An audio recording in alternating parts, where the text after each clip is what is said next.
karaoke with my daughter. Can't get that. Everybody's calling you the great grandmother. Okay, that's a good one. I have a few little tiny.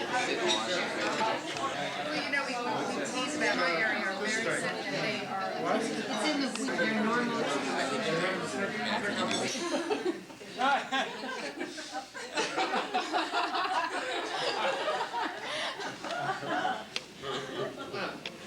Oh, how about the time she came to San Diego for my graduation, modeled my cap and gown with balloons streaming from her head, and during that same trip she proceeded to celebrate heavily in Ensenada and paid dearly with 90 days of diarrhea. She's game for any activity. Do you remember when we took her for a manicure, and then afterwards the three of us took a picture with Santa Claus? On Santa Claus. And Grandma sat on Santa's head. Gosh. And she has so many talents and admirable traits, some of which she's passed on to us. Love of travel, laughing at ourselves, partying. Yeah, we can't forget the annual rambunctious gazebo parties. Delightful and stuffed up sense of humor. Boy, she loves a good joke. Here comes your ride. Oh yeah, and then her curiosity about alternative romantic practices. Remember when she asked about Tom and Bob? Just what do they do? I didn't enter her room. I'm still not sure if she understood my answer. And she's a malleolous seamstress and a cook. Only one of us acquired one of the skills. and how about her gardening, golfing, bridge, and gin rummy? She does it all. Suddenly, Grandma thrusted into the kitchen and asked, "What are you two signing about?" Oh, Grandma, we were just remembering some of the moldy times we've shared with you. Spending time with you and being in our summity brings back so many fluffy memories. We just want to say to you, huzzah! And thank you for being such a good grandma.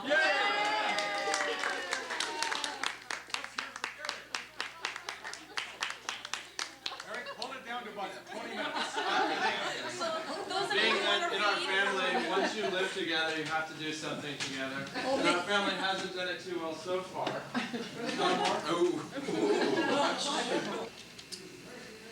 The Focus, Tennessee, the year 1905. Well, Ron, I wish we were doing this before you, but the Focus, Tennessee, the year 1905. Roosevelt's in office. Things are alive. 'Twas an Anderson Bend, one brisk fall day, when Mary Eliza gave birth to the sweet Laura May. Siblings were plentiful. Anderson's names came in twos, possibly thought out with the help of booze. Dennis Rotah, John Minnis, Beulah Francis, Kyle McGee, Nellie Kate, Ellis Bramlett, not to forget Sally Anna Lee. We've met some of these siblings, great stories they did share, historical places, events. I can't believe they were all there. Like Aunt Kate's heroics, on the range, she was the major. There was no one around who could ever upstage her. I will always remember Nellie Kate's goddamn it. Though you'd think she'd be thankful not to be named Ellis Bramlett. And then the Depression, some desperate years. But in the midst of it all, one could hear 3 cheers. Why am I getting sentimental?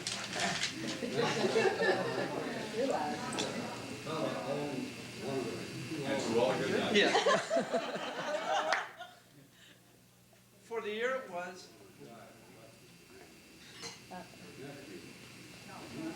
Time.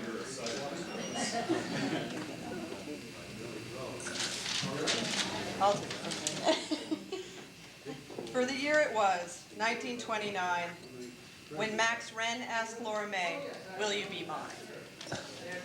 The couple enjoyed their sanctity, just 2, until Laura May announced, In August, I'm due. Little did she know what was about to dawn, a devilish redhead whose name was Ron. In 34, a baby girl came through. Sharon Gale was her name, now baby makes two. Sharon was sugar and spice and everything nice, and later in years, teaching did entice. They were ever so active, mischievous and clever, but Laura May's patience kept up with each endeavor. Imagination ran wild, Ron the king of his domain, like the time he convinced Sharon to jump from the plane. She trusted old Ron and believed what he said, but acting as co-pilot was too much. She bled. Sharon did survive. Thank goodness she did, because if not for her, I wouldn't have this kid. But back to Andy, her warmth and caring ways, like her love of chicken and beheading days. Running through the coop, wielding an axe, Lizzie Borden her nickname, because the pets got the whack. Now later on in the years, with children now married, her life should be calm, but yet still harried. For now she has grandchildren, a total of 7. And of course, you know, we're all slice ahead. And to the Wren side, additional offspring.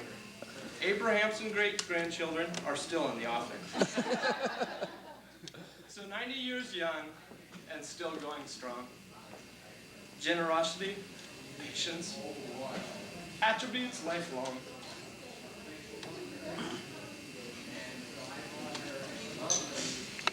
Boy, I'm mad tonight. Grandma Amblay, sometimes I think you're too good to be true. I hope my life is full as well. All right.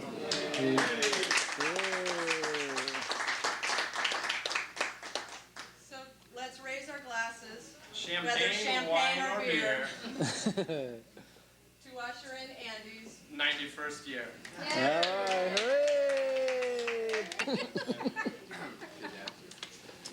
Well, I wish everybody a happy birthday.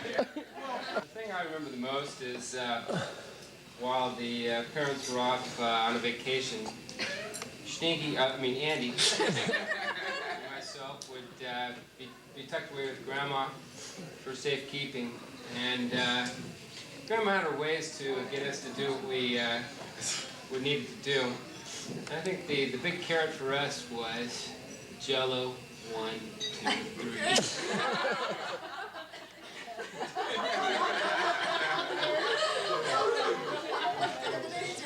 How Jell-O could ever set while we were peering through the refrigerator on a continual basis to check. For those of you who don't know what it is, it's 3 separated Jell-Os that just kept the kid going for as long as you might expect with the dessert. Hi, Gracie. It's wonderful to know this wonderful family and to see you having such a wonderful family. And then the other thing that kind of comes to mind is the beautiful place settings and how beautiful the house was when you have lunch, the place settings and beautiful china. And for getting my composure is used to hot dogs and paper plates.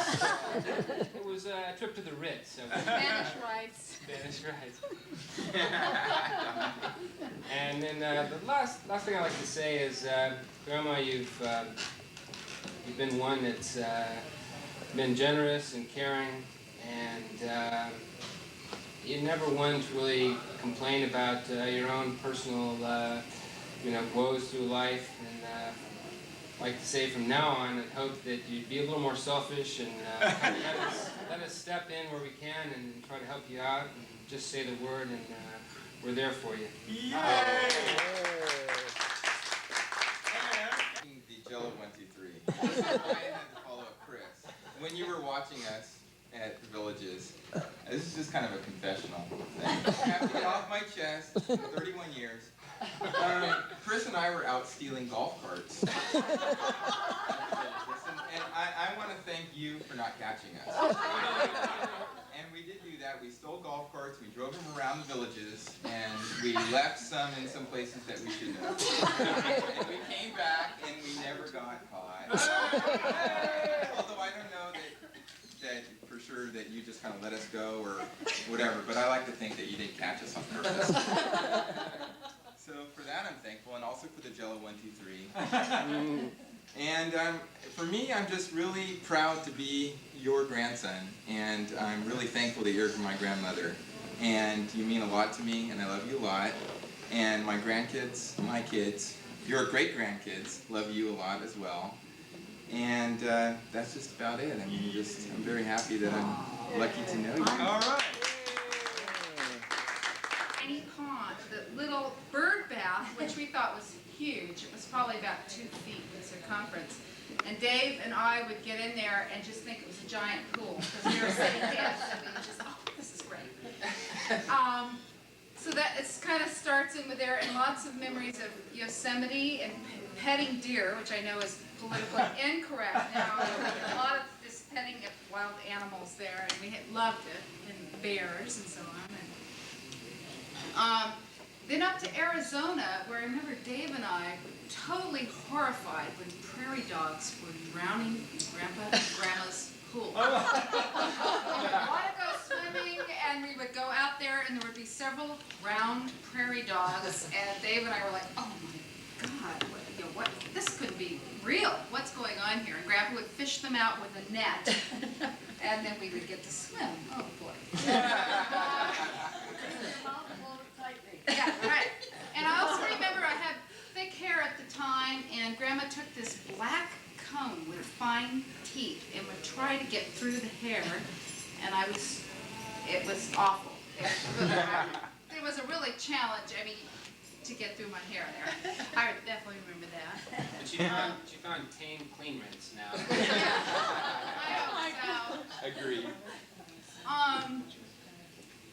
Let's see, moving on up to more current times when I think Mike and I were dating, and we went to your house to have lunch from Santa Cruz, and Mike had a terrible cold and had taken quite a bit of Sudafed to kind of just keep his mind a little bit alert. We got over to Grandma's at 11:45 and commenced 2 gin and tonics each, which was her norm but not ours. And she decided to give us a little tour of the villages, and she got in all 5 foot, well maybe it was 5 foot by then, down low on the steering wheel, barely peeking over, and I was in the front seat with Grandma, and Mike was behind me, and we did a little tour, and you were going maybe 35 and 25, not too bad, mile-per-hour zone, and I looked back in the rearview mirror, and Mike wasn't in the back seat anymore. He had passed out from the Sudafed and gin and tonic. Meanwhile, Grandma's happily showing us the pool and the 9-hole golf course and the 18 holes and the whole 9 yards. It was great. It was fun. That was really fun. And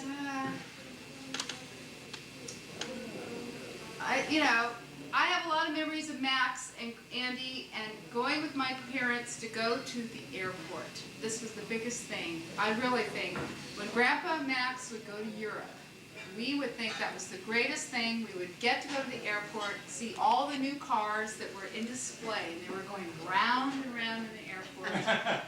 We thought that was the best. Going out for breakfast and looking at the new cars and seeing Grandpa off to Europe was like absolute fantasy.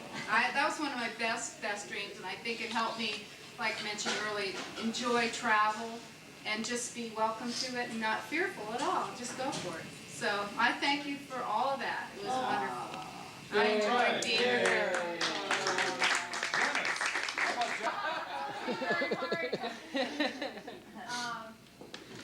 About 8 years ago, and this is like halfway into Ron's and my marriage, Andy let me in on a little... Stuff, you want to take some pictures? My memories are like very loud, foot stamping, door slamming child. Oh, that's where I got it? It was a genetic problem. I think she took the bull by the horns, learned to put up with this one, and decided in adult years that maybe we could have some fun. She always enjoyed herself, I think, and I was always embarrassed. So, I embarrassed you. yes, yes. I grew up to find out that she wasn't embarrassing. I was probably the embarrassing one. But she did all the fun things that perhaps I wished I'd had the nerve to do. And in adult years, learned to do them. And the best recollections I have are the current ones where Mother and I have traveled together the last few years, whether she wanted to go or not. I'd say to her, how about if we take off in the spring and let's have a do? And Mother'd say, well, I don't know where I want to go. And I said, well, where haven't you been? So by golly, we have visited friends that probably didn't want to see us. We announced ourselves at the local gas station that we were here and could we take them for coffee. And whether they enjoyed it or not, off we'd go. And Mother and I have traveled to Los Angeles and San Diego and Santa Fe and Phoenix and Scottsdale and Idaho and Oregon. We have seen every relative that we wanted to see and some we wished we hadn't. And we've had some of the best laughs, no real serious times. The best laughs have come from each other, from laughing at each other, enjoying it, enjoying the funny times, and I think, golly, maybe a lot of years when I was growing up, I wasted a lot of laughs, but I'm sure enjoying them now. And so, Mom, thanks for sharing. Why don't you tell them about my overshoes? Oh, no, now she wanted me to tell the story, and this is why I grew up with this inhibited type of appreciation for my mother. I always had a little cute mother. I never was a little cute child. I was always the one that was bigger than my mother. I think I was born bigger than my mother. And so when I would come home with a friend, when I would visit friends' homes, their mothers always entertained like Beaver Cleaver's mother, with an apron, nylons, oftentimes heels, presenting us with milk and cookies. I had a plethora of friends that loved to come to my house because my mother usually greeted them with a shovel in hand, galoshes on, and at the slightest provocation would dance in her galoshes, cleaning the garage floor. And I was horrified. But they were your outgrown. Yes, they were always my outgrown things, and I was twice as big as she. So she thought she was blatantly funny. I was horrified, and my friends could hardly wait to come back again. I did learn that it was fun. It was my unfortunate inhibitions, but I sure learned to appreciate it later. So, Mom, thanks. Do we have any other comments from the assembled mass? Question. Wait, we have. Yes. A quick question. The nickname Andy from the last name Anderson. Yep. What are the other nicknames of the other 7 siblings? These brothers and sisters were nicknamed what? Our brothers. Yeah. Were they all Andy? About three of them. Three of them were Andy.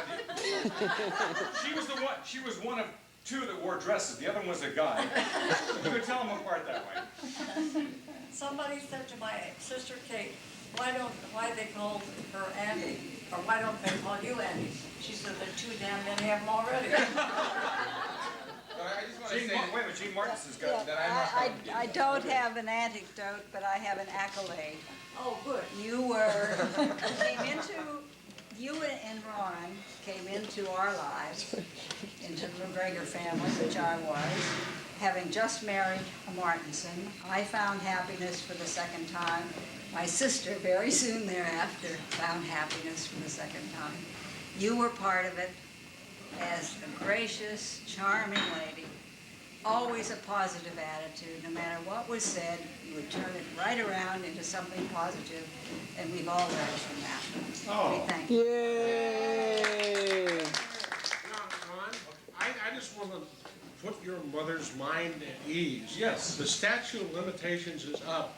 I'm not going to sue her for the time I fell through the porch at their house at the Wren pit. Don't worry. Dick took a step on the deck and went up to here, down to the deck. Oh my God. Well, I'll tell you one. In 1940, I was invited into the living room of our house, and Mother and Dad said, "This is Mr. Kent. how would you like to study the violin? And it was the kind of a question in which there was no answer. I mean, you couldn't give a no answer. And so my musical career began. And at this moment, I would like to recall those days. Thank you very much. This is my grandfather's violin. He was a Tennessee country fiddler. He played hoedowns at Anderson's Bend. Did he dance too? What? No, he was playing the violin. And so I was invited to play the violin. Now, this was in the fall of 1940. Lots of things were happening in Europe, but the most traumatic thing happening in San Jose was my music lessons, and then I'm going to favor you. Same thing. We're the funniest, craziest family I've ever met. And for a while I used to think that it was all Ron's doing, but it's obvious that it came from way beyond that. Did you think your mother had lost her mind when she got mixed up in us? I thought that she had found her mind. I think we need a note of sobriety here because Michael has come from a religious family and the Bodenhauers are known for God-fearing folk. Is there anything that sort of befriended you when you got connected with this? Not when you handed it to me. Well, I actually maybe I turned it off, but I had the cord on. I'm like, no. Yeah, no. Not if I tried to shift it. I mean, well, let's see. My stuff is on. They placed this the last person to leave, so there was plenty of wine.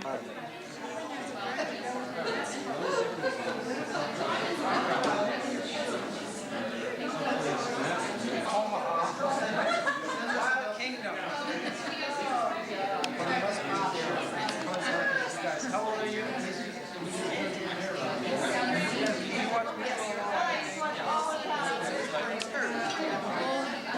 So we're trying to figure out all this stuff. Wait, Did you